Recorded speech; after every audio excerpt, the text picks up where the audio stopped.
Welcome back, everybody. This Week in America. Great to have you with us on the program today. An old friend back on the program. That's the author, Matt Shea. We're talking about Matt and his 9 books that are published. Number 10 will be out very soon, and we'll be talking about that shortly as well. His writing's inspired by Andy Griffith, focuses on the common folk that small towns are made of. All of his books will make you feel good when you read them and set them down. And coming to us from Seattle, Matt Shea on our program. Matt, is a pleasure to have you back on the show with us tonight. Rick, you're doing it again. We're kicking off the holidays, and you're right there with us in tandem. Thanksgiving is my favorite holiday, and I'm approaching it with you. And we have the girls here. We have Renee and Ella, and we are just thrilled sitting here. We're with Rick. We're on This Week in America. Well, it is great to have you back on the program, and our best to Ella and Renee as well. It's always nice to have to touch base with everybody. It's been far too long since we did this the last time. And in fact, I think after we did it the last time, it was after Christmas, but you were going to go sort of celebrate Christmas one last time after we got done recording the program. So we're back in the holiday spirit again this year. And I mentioned the books, and we're going to talk about The Groundskeeper and other short stories. We're talking about it today. We talked about it years ago, but this was what the first book when you started writing. You worked for a number of years, retired, and then really got to live your dream, which was writing the books. Talk about the importance of The Groundskeeper and other short stories. That first book, it had to be like a moment of great pleasure when you picked up that first book and looked at and saw that, and you're holding it in your hands. Here's my book, my name on it, my picture. This is my product. Rick, I appreciate that so much. That's exactly how I feel. And more important, it was a gift to my parents, Mom and Dad, who incidentally are still with us at age 92 and 94. That's amazing. And The Groundskeeper is about the wisdom we get from elders to hang on to our family values, that they take you much further than any paycheck can. That's the message behind it. And so I prayed to God that when I completed this book, because it's approximately 20 stories in all, a combination of short stories, that I could present it to Mom and Dad and say, look at that opening page. It is right there. And they hugged, kissed me. My brothers and sisters swamped me over it. And now they are going to hear this interview. Their boy, little Matthew, that's what they call me, he's on national radio with, of all people, Rick Bratton. They are going to get this entire package, and I thank you so much for that, Rick. Well, I thank you for taking the time to share with us. It is always interesting. In fact, your family is so important. And talk about the Shea family values. It goes back years to the inspiration your mother was. And you come from a large family, but that didn't stop her from taking in children from all over to come in and to celebrate together. Talk about how important that was. That really made you who you are today. You know, it actually did. I have the good fortune that I'm from Beacon Hill, Seattle, Washington, which means that's as multi-ethnic as you could possibly get. And so we were constantly meeting people who were, yet again, a different rendition of being wonderful God-created stuff. And with my family, I don't even think we ever locked the door at night. We had that living room with the fireplace going. Mom would have 1 or 2 pots of stew or chili on the back burners, and it was a given if you were here from the evening time, you're having dinner with us in front of the fireplace. So I was raised that way, and I carry on that tradition with my life.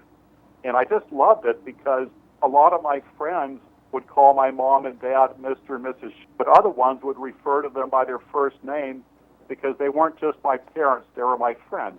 And it's like my daughter Laura, and incidentally, she's at work. She says hello to you, and she loves talking to you last time. And well, I appreciate that. Thank you. And our best back to her as well. Thank you. But my daughter, she's the woman in my life, but I forget that's also my kid. I'm raising her one way, and boy, is she raising me another. Matt Shea, our guest on the program. All the information on Matt's books at mattsheabooks.com. So much there on the website, and the books in various forms, and a lot of great free information there as well. The first book that Matt wrote, we're talking about, and we did this extensively a while back, the Groundskeeper and Other Short Stories is available there as well. It's interesting in your background, you go back to high school where they thought you were a janitor, and you took that as a badge of honor and gave you sort of an access to really seeing inside people. Is that where you first started, observing people and noting the good, positive qualities in them? Pretty much so. The neighborhood I grew up in, it was basically what Ward and June Cleaver had to offer. Ah, yes. If you walk up the street or down the street, a door's going to swing open, and hey, Matthew, come on over. And I'd be talking to an elder friend or a friend's parents. And growing up that way, I marveled at them. Their simplicity, laid back, their low profile, come as you are. At high school, I thrived on having a low profile, and there were those who weren't quite sure what class I was in because I was in the halls with everyone, not causing trouble. So I was not cliquish, I was not neon, but I was a participant in school. And as I mentioned to you some time ago, a gal in my class I really liked, she thought I was a janitor. She thought I graduated 1 or 2 years earlier because I was always by myself going about my business. And I love the compliment. I don't need status. I was proud to be declared that. And gave you that basic foundation, and you'll find that foundation in all of Matt's books, The Groundskeeper and other short stories, what we're talking about in the program today, and I will start talking about that on the program today. We touched on that briefly, and this is a couple of main characters in there, Jeremy Coates and Carl Goodwin. Explain who they are, and I really like the characters. Carl in particular, where we can relate so much with people in our lives where we're in a situation and there's an older gentleman, and we can see that as we're reading the book, The Groundskeeper. Talk about Jeremy and Carl, who they are. Carl Goodwin is a good old soul who is living and working in the very same stomping grounds where he grew up. And what he is doing is maintaining his childhood the best he could, because he had a wonderful childhood. And so they are working at an old place in town that could be condemned one way, however, could be refurbished another. And if enough people are willing to work extra hours, meaning it's on your time, that business stays afloat. Jeremy is brought on board as a young, ambitious contractor. He's just out of high school. But the American thing about looking out for number one, it's pushed a little too far where something's wrong with this picture. And Carl mentors him just for the fact that we're here. For that reason alone, sacrifice a bit. Do some extra on your own, just as he does. Now, the groundskeeper, Carl does a magnificent job beautifying this land. It's like a park, even though people work there. And it is deemed so sacred that people will come there on their days off to have family picnics. No one would ever dream about littering. And finally, Jeremy understands to put in extra time into Hans's project. And what happens is, lo and behold, Carl's mother was one of the first employees there. And when Jeremy finds out where her office was and that the back part of this building is overgrown, he secretively works on his own to refurbish it the way it was built, and then he exposes it to Carl, and it gives Carl back his childhood. The old man gave old-school American value to Jeremy, and Jeremy came right back by bridging the gap and giving Carl his childhood. He could now finish out life what he had as an infant. Yeah, and Carl says to Jeremy at one point, you need to look beyond money. That's a lesson we all need to be remembered, be brought up again from time to time, isn't it? That there's more than just finances we need to worry about. Take a deep breath and enjoy where you are and who you are. Oh, clearly. And the funny thing is, we like to wine and dine friends, that fancy restaurant in town. But when money's a little low, to give them the supreme honor and let's have a Thanksgiving tonight. Let's have a few friends over, and hey, you can bring dessert. I'll have a great dinner. To bring people at home and to share your family value and how we do things, well, that's the best restaurant in town. You've just done Thanksgiving for them. Matt Shea, our guest on the program. We're talking about The Groundskeeper and other short stories, a Matt Shea book. 1 of 9. I mentioned that number 10 will be out very shortly. Talk a little bit about that and how excited you are about the new Matt Shea book. Well, number 10 is a combination of 3.99-cent Kindle I put out through Amazon. And my brother Paul was the brainchild behind this. He is just one of these guys that's humorous, but he's an Albert Einstein in his own right. And he guided me towards doing the 99-cent Kindle. Well, I have the rights to those, and we have 3 of them now. And so we're coming out with a 2-in-1 book that has a lot of fun short stories. And they range from books similar to the values we get of the Groundskeeper, and some that are kind of early American Wizard of Oz-ish, kind of like Wizard of Oz, but they're fun with their lesson, and at all times God-fearing. When you lay the cards down face up and approach with prayer, you make it all the way around twice. Well, we'll be talking about that on the program. The book that we're talking about now is Matt's first. Hard to believe it's the first, but it was the first, The Groundskeeper and Other Short Stories. Talk a little bit about writing short stories as opposed to the full length. It gives you a chance to get in, get the message across, and then move on. And for the reader, we can sit and read 3, 4, 5 of these stories at a time and be entertained with different messages. Yeah, so I like to be able to deliver something that's concise, not too complicated, and easy read, and for heaven's sakes, no encyclopedias, no dictionaries, and that in a brief afternoon or one sitting session, you can read one from beginning to end, and you can digest what it's all about, the message. The message is potent, penetrate, but they come in easily. It's a light load that's consistent, and there's no magic to reading these things. It does not deteriorate you trying to figure it out. It's an easy read. It's like the right kind of elevator music. Well, yeah, and the magic is in the message in reading because, as I said in the beginning, you feel better when you're finished because it's a good, uplifting story. I know the website is excellent. It's mattsheabooks.com. A lot of great information there. And you're very grateful to the people that designed the website as well as the publisher you work with. Oh, clearly. My friend Brock out of San Diego does inexpensive web solutions. He is incredible, and the last time I talked to him, he interrupted me. He understood what I was getting at, let me look at it. He just did a quickie on the house. He's done that more than once for me. And I'm not claiming that he always does free things, but if it's something simple, consider it done. He's a great guy, and one thing that has offended me is that there are those who have complained about how long it might take to do a project. Well, he gets bigger and better because he's so great at this. And we're talking about a chef. We're talking about something 5-star. Exactly. And so it's going to take a little bit of time, but for what you're getting, it's amazingly how quick, how thorough, and how great it is. I learned from Brock and fellow writers. That's what turned me on as I do it for others and the people that are listening right now. But Brock, at Inexpensive Web Solutions, I could only say good things about him. If the guy was here right now, I'd give him a big hug.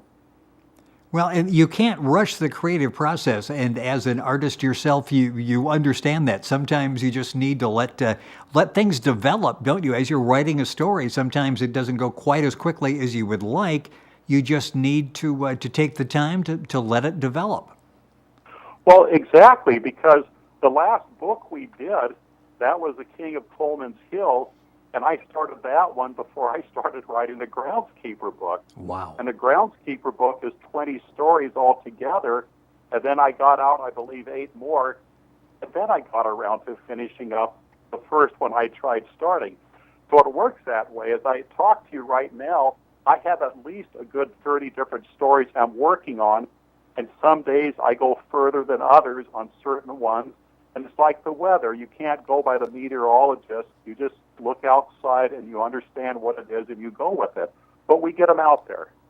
Well, yeah, that's exactly what happens. You look out in the morning and it's like whatever they said the night before, chances are there's a modification to it. So we'll just adjust it and go from there. Where do you get the ideas? You mentioned you've got about 30 that you're working on now. I can see you as watching people, watching television news and getting some ideas and writing ideas down. Where do you get the ideas for the stories? I'm glad you asked me that. At my old job that I retired from, we were an old gypsum plant, that was the 1950s to the year Starship Enterprise, the modern stuff. And the people noticed that when I would sit at my Captain Kirk controls, because that's basically what it was, that I'd roll the chair back into a corner so I could observe everyone there. And it's just that that's how you know people. Actions are louder than words. And it wasn't that I wasn't untrusting.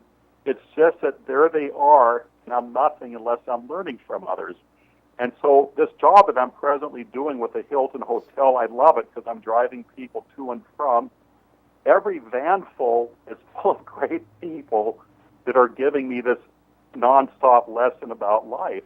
And I forget that I'm earning a paycheck because I just enjoy the travel with them. It's like I got a job at Disneyland. That's how much fun it is because of the people. Well, and you reflect that so much in the books. Matt Shea, our guest on the program, a couple of minutes left on the show. It always goes by way too quickly, and we'll have Matt on to talk about the new ventures as they come out. Talk a little bit about what writing is meant to you. A number of years working, as you mentioned, you were able to retire and then start doing this.